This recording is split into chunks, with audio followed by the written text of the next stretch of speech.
You're listening to the Evolving Truths podcast, featuring mother-daughter hosts Shannon Day and Alexus Rae, where honest and vulnerable conversations about personal growth create a connection between all of us.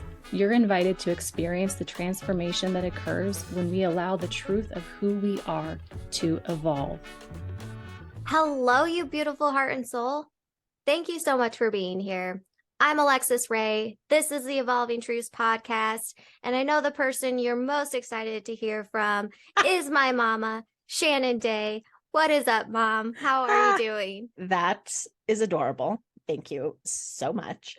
I'm doing really well. I can't believe we are recording our last episode of season 2. That's crazy to me. So I'm excited to chat about what we did in season 2 and what we're looking forward to in season 3. I'm getting ready for a fun trip to Maine and check out Acadia National Park. It is off season, so it's going to be a little bit chilly, but I still think it's going to be beautiful. And after that, then I'm going to come see you. So I'm spending my next few weeks away from Colorado and going from cold to then whatever's happening in your world. Arizona at the end of March is going to be a freaking dream come true. And you're welcome for being in this climate after being in New England and Colorado. I just feel like I'm really doing you a favor. You're coming out here to help me, so I can be grateful to you. Yeah, it's the 1-year anniversary of moving you there, basically. It's crazy to think of that, and I'm just going to dive into it. Since the beginning of 2023, I have essentially been planning to move back to Colorado, and just in the past 2 weeks have made the 180 pivot that I'm going to stay in Arizona. I'm going to figure out how to stay here. So now you're coming here on my 1-year anniversary of living in Arizona, and we're going to figure out what happens next in life. Yeah. I can't think of any more evolving truths than literally just laying out the ups and downs of my freaking life on this podcast.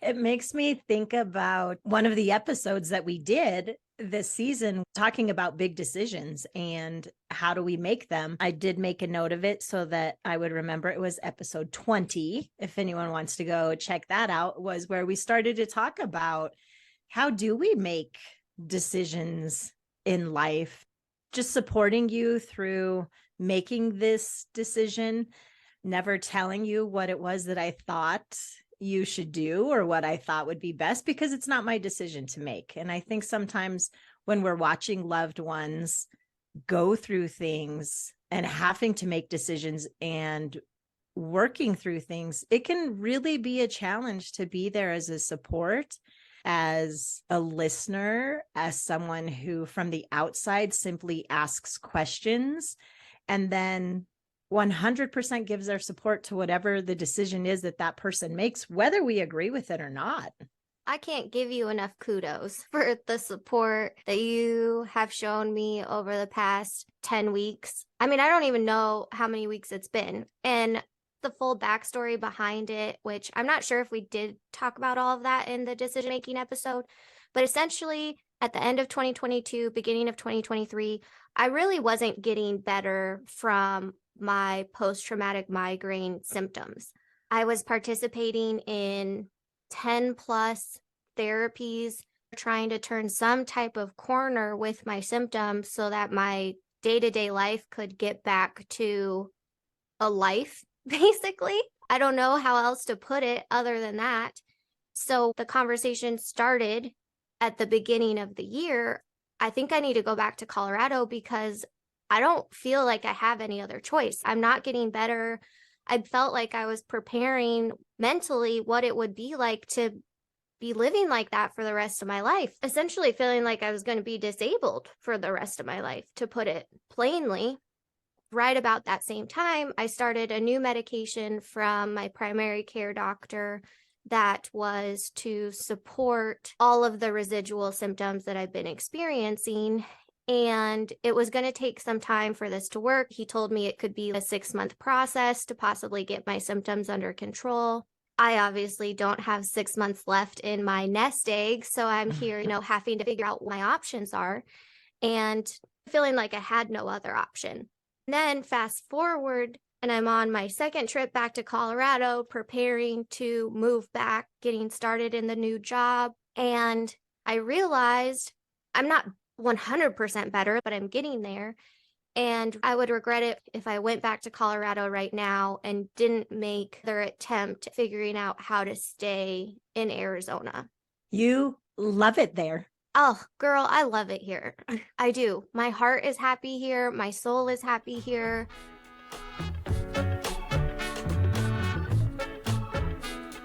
It took a lot happening in my life to get me here. Now, having had this medicine in my system for a couple of months, I owe it to myself to see if I can stay. And who knows, in 3 months, we might be recording the finale of season 3, Evolving Truths, and I'm going to be, yep, sorry, guys. I'm tucking tail back to Colorado. Like, who knows? That could be happening. But for now, I'm going to do what I can to stay. I love that for you. Once you made that decision and had some difficult conversations that you needed to have with others in your life who had strong feelings about this decision and what you were doing, there was a renewed energy to your voice. Like physically, when I see you, I can see it. I hear it. And to me, I think listening to your body is one of the key things when we're making decisions or we're doing something.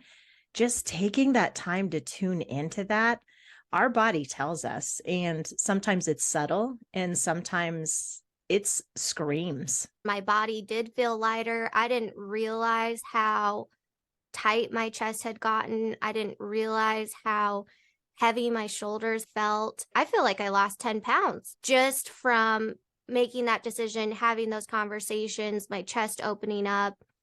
It was really hard. I guess because of everything that I've dealt with my health, I've learned to listen to my body and also learned how not to, or just it's still so subtle. And when it builds up over time, we don't realize how gradual it is. That's a good thing for all of us to remember is tuning in. I don't remember everything that we talked about in the Making Big Decisions episode, but if we didn't talk about tuning into your body, let's just add that little piece to it. And if you haven't listened to it yet, then keep that in mind when you do go listen to it. What did you enjoy about season 2, Alexus? This is going to be like the type A personality of myself coming out here. But I feel like the quality of our conversations in season 2 were just better. And I think it's a tribute to you and I growing in our skills as podcasters and as conversationalists. I just felt like the growth of season 2 overall was really apparent, and it makes me excited for season 3. It makes me excited to continue recording because personally, I like improvement. We're just going to have all of these episodes to go back to and measure. Well, not purposely measure because that's my type A-ness, but just acknowledge. I was going to say, that's not my plan. Just acknowledge how far we've come and how far we continue to go. And I think that's really cool. That's a good observation. It's an observation. It's an observation. I had a friend actually who was listening, and I feel like she was like, well, I liked the first ones for better or something. And I was like, oh no, because I don't feel like we've intentionally changed. It's still just me and you sitting here having conversations and sometimes being able to invite others to sit in this space with us. But because we have been doing it, I think that just like in a friendship, you get more comfortable with it. It flows a little bit more. However, I assure you, smooth and polished is something I will never be. We literally were setting up like moments before recording this. So that's awesome. Yeah. How about... Wait, what was your favorite part of season 2? Was that your question to me? What question did you ask me that I need to ask back to you? I think I did ask what was your favorite part. I guess I looked at episodes more. Let me think about a favorite part.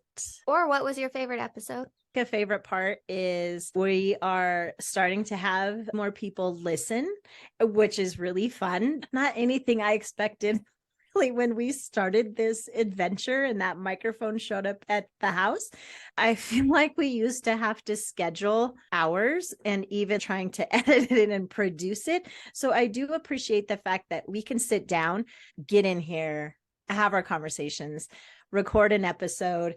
That's especially nice when we have guests, like us knowing better what we're doing. I enjoyed that part. Yay for growth. Yes. Okay, what about favorite episodes? Oof. Getting to have the guests are probably becoming my favorites, especially because when we first started this podcast, I don't know that either one of us ever expected to have guests. No. Right. So getting to talk to people with different perspectives and different life experiences and their journeys of growth, I love getting to dive in and ask them questions and peel back the layers. Do you remember that podcast that we used to listen to with Sean Croxton? And he would interview people that he read their books. I just remember being obsessed with his interview skills. Yeah. I'd go back and listen to those just to improve. That's something I would definitely. Oh, are we later going to say what do we want to get better at? I'll save it. It's fine. You can say it now. One thing I want to get better at is not interrupting you as much. I mean, I feel like I did interrupt you, but. Oh, no, wait, not just then, but in general, especially when we're editing or when I'm listening to an episode, and sometimes I'll just be like, gosh, dang it, Alexus Rae, like shut your mouth and let your mom finish her sentence. I am so sorry for being so enthusiastic about what you're saying that I just cannot shut up. Oh, that's sweet. I think we work through it. It's fine. But yes, the conversations with the guests, I agree with you. Sean Croxton and his ability to interview was amazing. And I think that is something I would like to improve upon, because if we have someone here who's written a book, people can buy the book and get the information, but being able to learn more about them, because there's so much more even than what the book was, while at the same time just enjoying the conversation with them and providing space for that. So I guess future hope, I would think maybe we'd end with that, but I just stuck that piece in here right now. So you liked the interviews. Those also were some of my favorite episodes, and the conversations went so well. It was great when we were chatting with them because, you know, we think we're going to get to have one conversation, and yet in both cases, we got to have two. To make it easy for anyone who's catching this episode and maybe hasn't gotten to listen to all of season 2, I did make note of these. So with Reggie D. Ford, who is the author of PTSD, Perseverance Through Severe Dysfunction. And I apologize, Reggie, I don't remember the rest of the title, but great book. Get it. I got you. Breaking Generational Trauma as a Black Man in America. Very nice. It takes two to make a thing go right. You did it. So I think that's what it is. I think you are correct. I'd love to just look at my book right now, but I actually loaned it out to someone and talked to so many people about it. When I do domestic violence presentations and trainings, I reference his book. It is so good. So check out Reggie D. Ford in episodes 17 and 18.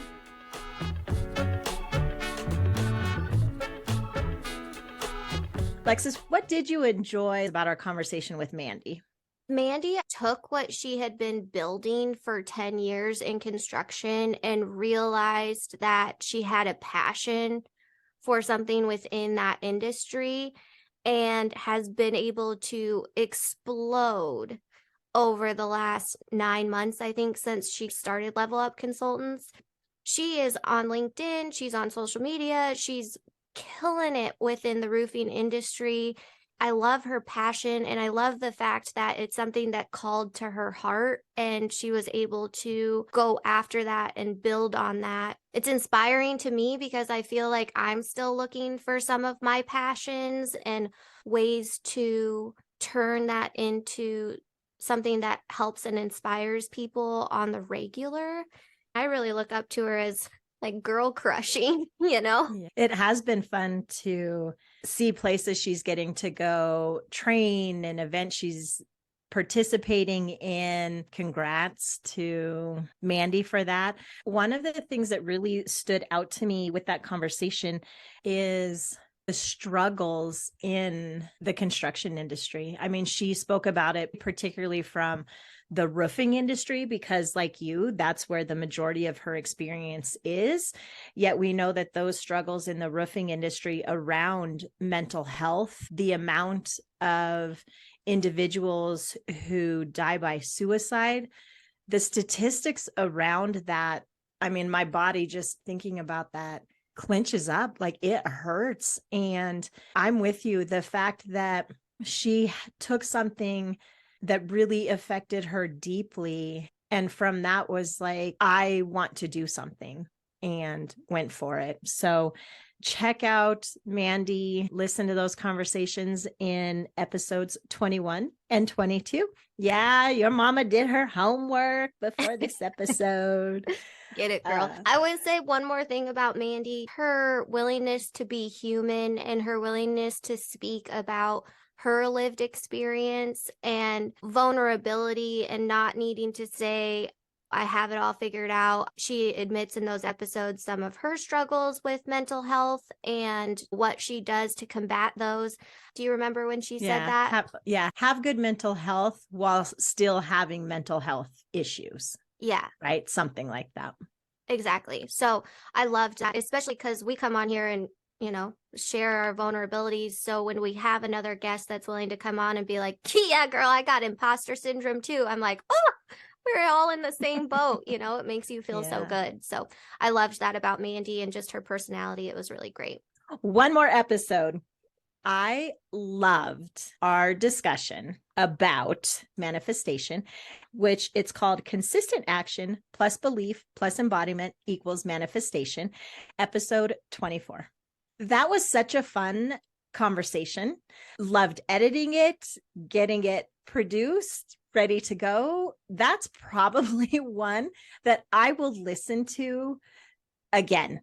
Sounds kind of strange to be like, yeah, I'm going to go listen to myself talk about this, but that was just it was a fun episode. I enjoyed it. We got some great feedback on it, so we know it resonated with others. So if you haven't gotten to listen to episode 24, I would recommend it. And Lexus, I think you should go back and listen to it too, because I think it's very fitting for where you're at in life right now. You sent me a text and you were like, you should go listen to this. And I was in the midst of making the decision of staying in Arizona, which is why you were sending it to me. And I had to text you back and be like, I don't even remember. Like, did I edit that one? Did you edit that one? I still haven't gone back and listened to it. So maybe I'll take your advice now and put that on there while we take these couple weeks. Any other comments about episodes or something about season 2? Yeah, something that I'm really proud about with season 2 is our consistency. In season 1, towards the end, it got a little inconsistent, and we can acknowledge and recognize that that was largely in part due to my migraine setback settling in. But the fact that through season 2, we stayed consistent with what we produced and posted, I'm super proud of that. Is it weird that my highlights of season 2 are process and operationally driven? It's who you are, Alexis. It's who you are. Oh, man. That's why we balance. Seriously. But okay. Going back to the getting to know yourself and doing those questions with you, that was also super fun. I think that was episode 15. It's what we kicked off season 2 with. And just the embodiment of what it means to know yourself that we did in that episode, that was fun. That was a fun one. Also, the one where we had a previous conversation from a few months before that we listened to and then came back. I thought that was an interesting experience. I had quite a few people hit me up after that episode saying, hey, I thought it was cool that you did that. Also, people talking about like somewhat about sobriety and just like the thinking of it or the acknowledgement of it or the awareness of where you're at when it comes to choosing alcohol or a substance to deal with things. So yeah, that episode, I was super uncomfortable with that episode. I don't even think I've Yeah, you listened were. to it. I was like so nervous. You just mentioned some feedback that you've gotten, something fun that's happened from a friend of mine in season 2. This is a friend I used to work with when I worked at the Domestic Violence Coalition. She was an executive director for an organization and then has since moved out of state. We see each other on the IG, text every now and then, but I mean, it has been a hot minute. She recently did reach out, and in leaving me a voicemail, she said, "Oh, I'm listening to your podcast. That's really fun." And it just made me smile. I was like, that was so cool, because she 100% had to see it from doing a post and me sharing it from Instagram, because you're the one who does that. I just loved that she heard about it from that and has given me some fun comments from it. So I thought that was a fun experience, something I wouldn't have expected from this. So shout out to Dakota. Love that. Honestly, not really realizing our reach. Like, we don't know who's listening to this. And in yours and my mind, we're like, it's probably just us. Like, Your it's grandma and auntie, a few probably friends. me re-listening to the episode 15 times, and that's why there's 50 downloads, or like you said, the few handful of friends. We don't realize, and when we do get to hear that, that's amazing. And it makes me think of another friend of ours who I was on the phone with earlier this week, and she was talking about the episode where I talked about my therapist helping me with radical acceptance. And what my friend was saying was, if our therapist knew how much we all swap our therapist information, they would be surprised probably at how far their ripple effect in the world goes. And you just saying that about Dakota being like, oh, I'm listening. I'm like, girl, we didn't even know that our ripple effect was doing that. But also the fact that a couple of people have hung on to that radical acceptance. Shout out to the few that have let us know that that really was awesome for you, because I've had more people say something about the specific moment in that conversation of just accept it, be good with it, love it, and make the most of it, than any other episode, any other comment, any other terminology, the Olympics of life, you create the magic, whatever hook I'm trying to get into you. And the thing that stuck or has stuck is radical acceptance. I love that. That just made me chuckle, Alexis. We haven't talked about the Olympics of life and training for that in a while. We might have to revisit that in season 3. Yes, there is going to be another one. What are you looking forward to? I'm just looking forward at this point in time to keep going. We're going to be coming up on a year anniversary. I'm just really freaking proud of us. I'm also proud that the whole thing of like trying to get you to do something with me so that we could make sure that we had to like talk frequently and work on this goal together has totally panned out to my advantage. So yeah, I would say through and through, obviously there will be different things we could talk about that I'm excited about, but that is it. Like, I am so freaking proud and excited for us to just keep going. I will again point out here that doing a podcast with me is not necessary for us to continue to have conversations on a consistent basis or spend time together, but it has been fun having this joint activity. I'm looking forward to the community continuing to grow. I'm going to go back to the flossing episodes. I still floss daily. I'm gonna ask. I am a person who flosses. I think the consistency that we've been doing this activity has lent itself towards consistency in other activities in my life. So I'm with you. I look forward to moving forward and some fun conversations in 2023. We've got already one guest. We are super excited to share her experience. If any of you have someone that you think we should talk to, even if it's yourself, reach out, let us know, because we're here. We're ordinary people doing extraordinary things, and we'd love to chat with more of you. Ah, Mom, I love that you just said we're doing extraordinary things because I was gonna be like, we're ordinary people trying to survive this freaking ordinary life. Well, sometimes that's extraordinary. Oh, amen. Amen, girl. And on that note, we'll see you soon. We will be back in a couple of weeks. If you follow us on social media, we will make sure that we do a post of when season 3 is going to drop. Links in the show notes. If we are totally your cup of tea, please leave a 5-star rating. Please review the show on whatever platform you are listening, because that is the best way for more people to find us. Please share an episode that you love with someone, like send them the episode so that they can listen to it, because we're pretty sure we're your cup of tea and we like being your little tea bag. Until then, please remember, life is beautiful and you create the magic. Have a good one. Connect with Shannon and Alexus and the Evolving Truths community by visiting evolvingtruthspodcast.com. Links are in the show notes. The artwork for this project was created by Julie B. Salazar and is entitled Celebration from the Inner Landscape print series. The Evolving Truths podcast is produced and edited by Shannon Day and Alexus Rae, recorded from the Corner Studio in conjunction with Alexus Rae Enterprises, LLC.